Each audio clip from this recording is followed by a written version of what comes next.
The audit wasn't some random paperwork thing. Charlie ordered it 2 weeks before he died. Full forensic sweep. Every account, every shell company, every foreign USA movement is just trying to bring us back to a generation that we fought so hard to overcome. Some protesters told attendees driving in they should be ashamed of themselves.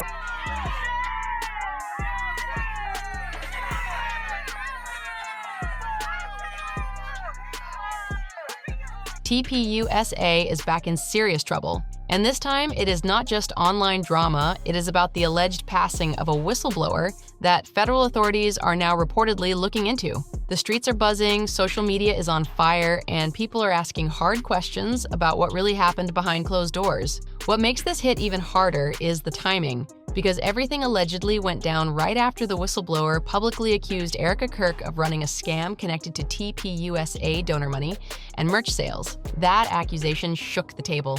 Now, the FBI has not officially confirmed any investigation, but the rumors alone have exploded across the internet, and that was enough to spark a full-blown boycott.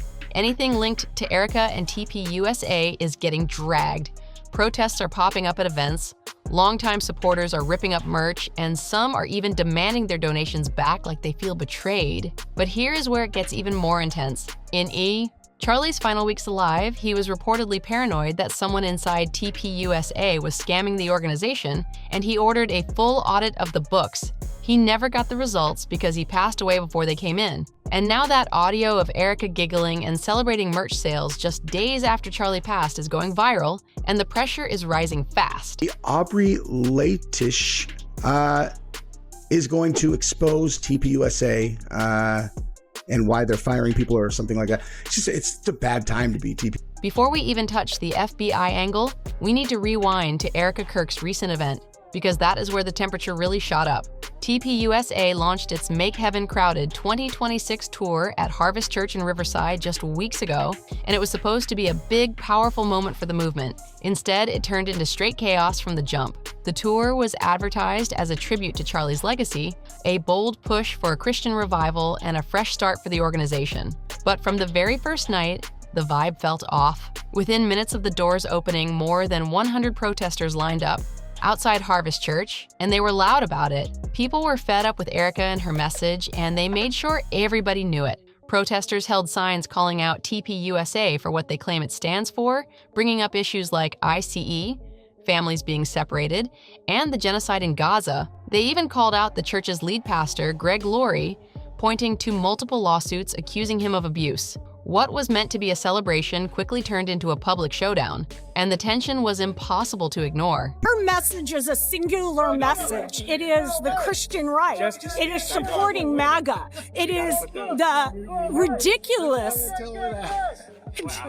of Charlie Kirk's death. People could not ignore the straight-up irony of Erika standing inside that church, preaching about faith and revival, while pure chaos was popping off right outside the doors. She was talking about hope and spiritual renewal, but just steps away, protesters were chanting and holding signs, making it impossible to pretend everything was peaceful. The contrast was wild and everybody saw it. Now here is the part that really shocked people. Instead of stepping up to cool things down or at least acknowledge the tension, Erika acted like it was beneath her. And when she finally spoke on it, she labeled the anti-ICE protest as demonic. That is the exact word she used, demonic. It's interesting because he asked her the question, do you think these protests are helping?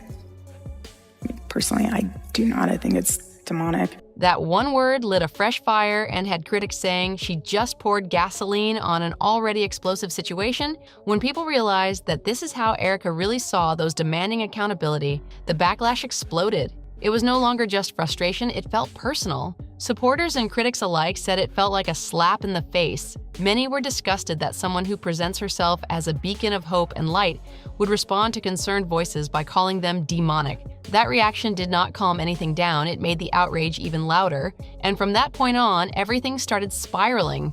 And then Candace Owens stepped into the picture. Right after the clip of Erika calling protesters demonic went viral, another clip resurfaced from Candace's podcast.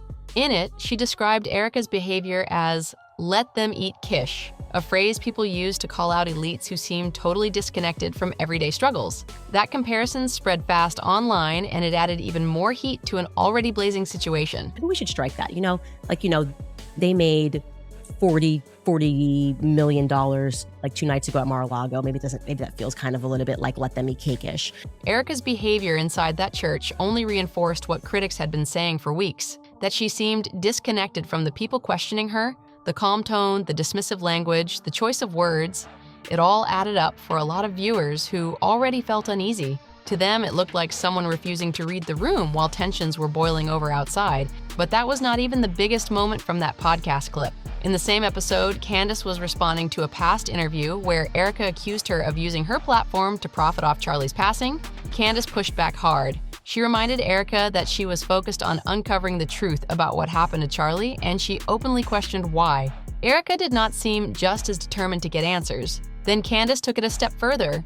She criticized Erika for attacking people who were making small amounts of money from sharing their opinions online, while TPUSA was reportedly bringing in millions from merch drops and gala ticket sales. That contrast hit social media hard, and it only added more fuel to an already raging debate. Okay, since Charlie was killed, just so you guys know, this is a fact, has made more than $100 million. That is separate from the $40 million they made at Mar-a-Lago the other night. So since Charlie has died, that organization has taken in $140 million. At the time, TPUSA had reportedly pulled in over $40 million from Charlie Kirk merch alone and another $100 million from a high-profile fundraising gala at Mar-a-Lago, where tickets allegedly cost $10,000 per plate. Those are not small numbers. That is serious money moving through one organization. Plenty of people criticized Candace for pointing that out back then, saying she was stirring drama. But now many of those same voices have gone quiet. People have watched Erika double down on fundraising tours, merch drops, and high-dollar events. Even longtime supporters are starting to ask tough questions, like how much of this mission is really about faith and how much of it is about profit. That doubt is growing louder by the day.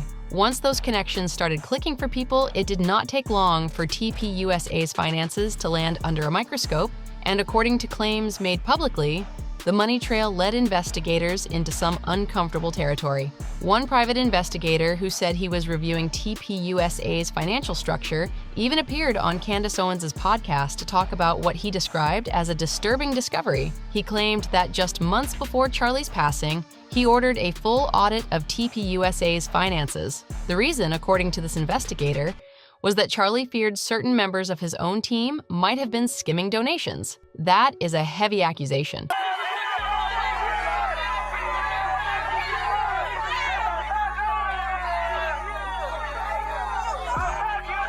What raised even more eyebrows was the timing. Charlie passed away before the audit results were finalized, and the new leadership under Erika Kirk never released those findings publicly. The investigator also alleged that one of TPUSA's related companies failed to file proper tax documents, which he said triggered additional red flags. And here is the twist that has people talking. Charlie's concerns reportedly surfaced around the same time insiders claim Erika began taking on a more active leadership role inside the organization. That overlap has fueled non-stop speculation, and the questions are only getting louder. As all of this started stacking up, the situation went from messy to explosive. The alleged missing audit, the tax document questions, the massive fundraising numbers, it created a storm that TPUSA could not ignore. Social media detectives, former insiders, and critics began digging at the same time, and every new detail only made things look more complicated. Online, people began connecting the dots between Charlie's reported fears about internal financial issues and the sudden shift in leadership power. Comment: sections filled up with questions about transparency, accountability, and why certain financial details were never fully addressed in public. The silence from leadership did not calm the noise, it made it louder. Supporters who once defended everything without hesitation are now asking for receipts. They are demanding clarity about the audit, the tax filings, and the flow of donation money. And with federal rumors still floating around in the background, the pressure is building fast. Whether these claims hold up or fall apart, one thing is clear: trust has taken a serious hit, and the spotlight on TPUSA is brighter than ever. Repeat for clarity. someone at Turning Point decided not to file 3 of the 4 of their annual financial statements 4 months before Charlie Kirk appointed a new COO, requested a new audit, and was murdered. But here is where the story takes another sharp turn. When Charlie passed away, Erika did not just step into an emotional role. She reportedly inherited an estate said to be worth over $10 million. On top of that, she took control of multiple business interests, stepped into the CEO position at TPUSA with a salary reported around $400,000, and continued leading an organization that pulls in more than $10 million in donations from loyal supporters. On paper, that kind of financial position makes people say there would be no clear reason for her to scam fans or silence critics if everything was clean and transparent. That is exactly why what happened next hit so hard. A leaked clip suddenly surfaced, and it flipped the entire conversation. It is still unclear how Candace Owens got access to the footage, but once she posted it, the internet went wild. In the clip, Erika can allegedly be heard giggling and sounding ecstatic during a company meeting while talking about how much money TPUSA was bringing in from merch sales. The timing of that audio, especially with everything else going on, made people question the tone, the optics, and the bigger picture in a serious way. I think we're at like over 200,000 for merch sales. Don't quote me on that because I think it just keeps like bumping up. Now here is the detail that really set people off. That meeting reportedly took place just days after Charlie passed away. A lot of supporters expected to hear a tone of grief, maybe even sadness in her voice. Instead, in that leaked clip, Erika is heard going on about how they had just pulled off their biggest event ever and how fast the fan base was growing. That we were able to pull off an event of a century. Like, it's just insane. We had over 275,000 people that attended, and a stadium. To critics, that contrast felt jarring. They expected mourning, but what they heard sounded like celebration over numbers and growth. That difference in tone is exactly what pushed the backlash into overdrive and made even more people start questioning what was really going on behind the scenes. As that clip kept spreading, the emotional reaction only got stronger. For many longtime supporters, it was not just about business talk, it was about timing and tone. They felt like the organization should have been in a period of reflection and mourning, not hyping up growth charts and merch milestones.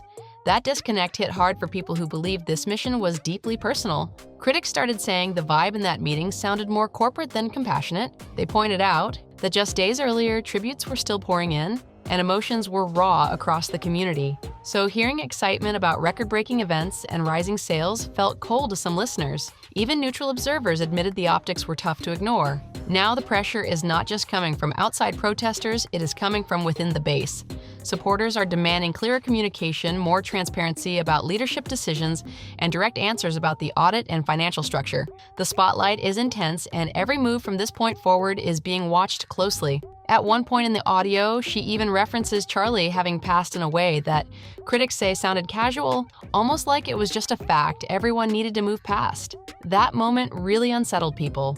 Online, listeners said it did not match the emotional tone she presents during public speeches, where she appears as the grieving widow honoring a fallen figure. The contrast between the private call and her public image raised eyebrows fast. Many believe she never expected that meeting to be recorded, let alone blasted across social media. Because in that setting, she did not seem focused on grief. She seemed focused on growth and sales. That shift in energy is what made the backlash even louder. The timing also added another layer of tension. At that stage, there was still public debate about Tyler Robinson's role in the circumstances surrounding Charlie's passing, and reports said the FBI was looking into whether anyone else could have been involved. With those serious questions still hanging in the air, hearing excitement about merch revenue struck some people as deeply out of sync. That is why this clip continues to stir so much controversy and speculation. As more people listened to that recording, the narrative around Erika shifted in a major way. What started as whispers about bad timing turned into louder claims about leadership, transparency, and priorities. Critics began asking whether the organization was being run like a ministry or like a high-powered business machine. That question alone sparked heated debates across social media. Some former supporters said the energy in that meeting sounded calculated, like the focus was locked in on expansion and revenue no matter what was happening outside the boardroom. Others pushed back, arguing that organizations still have to operate even during tragedy. But the split inside the base became impossible to ignore. Now the bigger issue is trust. People want clear timelines, straight answers about the audit, and clarity about who knew what and when. The leaked audio did not prove wrongdoing on its own, but it cracked open the door to deeper suspicion. And once that door opened, it unleashed a wave of scrutiny that does not look like it is slowing down anytime soon. That revelation pushed the drama into a whole new lane.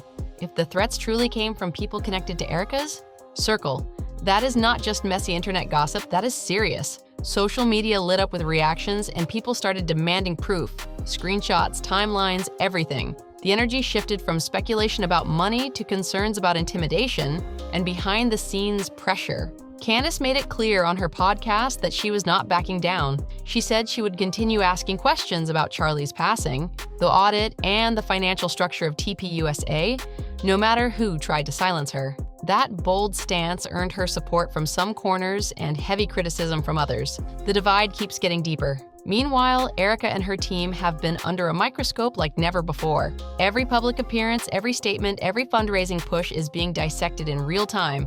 Supporters want loyalty, critics want accountability, and neutral observers just want straight facts. One thing is obvious: the situation is no longer just about optics, it is about credibility, and that battle is far from over. Andrew here is referring to TPUSA spokesperson Andrew Colt, the same Andrew who released that photo that was meant to back up Erika's alibi at the time of Charlie's passing. I read that. Corey Henry wrote, "Candace, I love you. This is the Truman Show." That's why Andrew's... That image was supposed to shut down rumors fast, but after Candace publicly challenged the timeline and picked apart the details, critics said the photo only raised more questions instead of clearing anything up. By the time the threat story went viral, the internet was in full chaos mode. For many people, it stopped being about carefully checking facts and started being about patterns of behavior. They said they had already seen how Erika and her team handled calls for accountability, what they viewed as veiled threats, media spin, and labeling critics as evil. That perception stuck hard.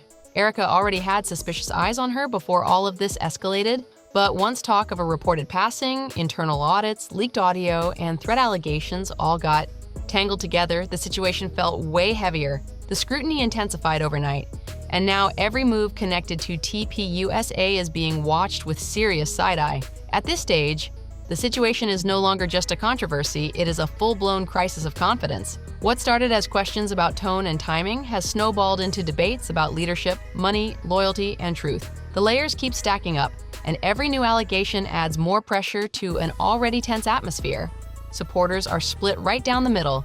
Some still believe Erika is being unfairly targeted and say the attacks are politically motivated. Others feel uneasy and admit the unanswered questions are hard to ignore. When audits are mentioned but never released, when tax paperwork is called into question, and when leaked audio paints a different vibe than public speeches, people are going to talk. Meanwhile, critics are not letting up.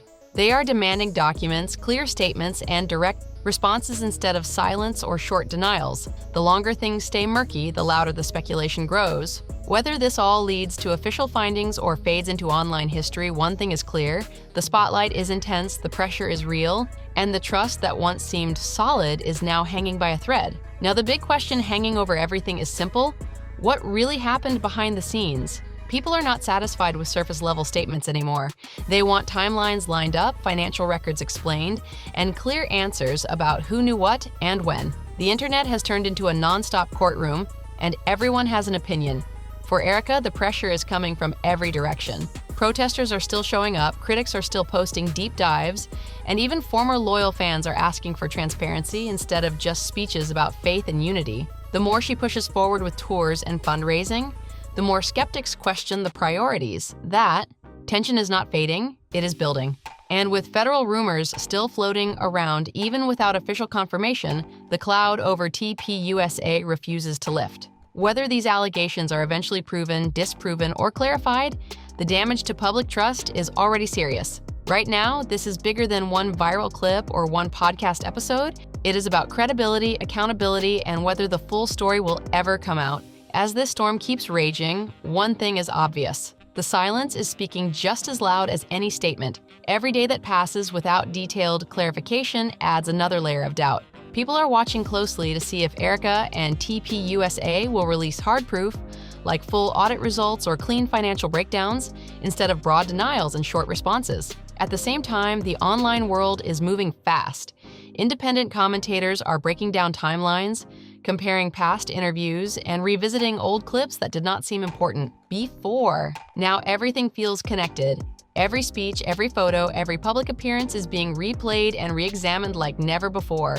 Supporters still standing with Erika say she is being targeted during a vulnerable moment and deserves space to lead. Critics argue that leadership comes with responsibility, and responsibility means transparency, especially when donations and public trust are involved.